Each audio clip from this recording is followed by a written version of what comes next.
to start singing the music. Anyway. Well, a lot has been said about the downturn of the British economy over the last few days. Now, one family in Kent has decided that enough is enough. Pulling double duty tonight, Lucy's been to see whether the Bradshaws can succeed where the Chancellor has so far failed. It's hard to imagine a more British scene than this. High tea at 4 o'clock. Except napkins from India, sugar bowls from China, and even the trusty teapot is made in Indonesia. This raises the question, do we actually make anything in Britain anymore?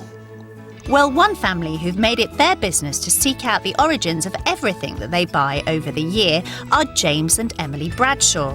They were so enraged by recent reports that large firms from overseas, such as Amazon and Starbucks, were paying minimal UK tax that they decided to invest in buying only British. Why did you want to set yourself this challenge? What we really are trying to do is to celebrate what we do make, rather than say, actually, you know, it's terrible that we don't do this and we don't do that anymore. Can you really get the products you need to have a normal family life? Yes. We can do, I think, probably about 80% of what we need we can get. There are certain items that we are really struggling with. Light bulbs is one of them. Batteries is another. Disposable nappies. Our buggy broke last weekend, and we saw a brand which were made in Britain and were celebrating their Britishness. And so we phoned up the customer care centres and they said, "Oh, very sorry, always been made in China." The confusion came about in that they promote themselves as a British company and not a British manufacturer. So just how difficult is their weekly shop? Houses of Parliament, by appointment, Her Majesty the Queen. Well, you would think so, wouldn't you? Yes. But no. It is made in the Netherlands. Something that we would usually buy is some cannellini beans.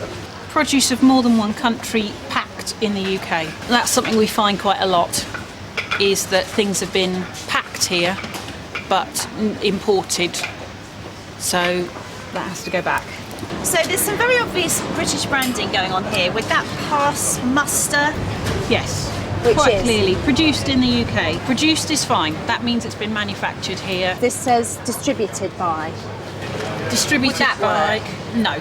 There's probably very little work that's gone into that in the UK, so that one's got to go back. And it's easy to see how people can get confused. Although names such as Laura Ashley, Branston Pickle, Jeeves and Hawkes and Jaguar Land Rover are all synonymous with Britain, and some brands may even produce here, their owners are actually based overseas. So what have you found that's been really impressive? We didn't expect to find a tea plantation down in Cornwall, which I don't think we would have ever found unless we were doing this project. What we don't want to do is stand on a soapbox and say, this is how you must live your life. And certainly not expecting people to be as militant as we are. I think it's actually, when somebody visits the supermarket next and goes, actually, is this British? Then maybe we've done our job. Well, if you can help out with the battery or the light bulb situation, then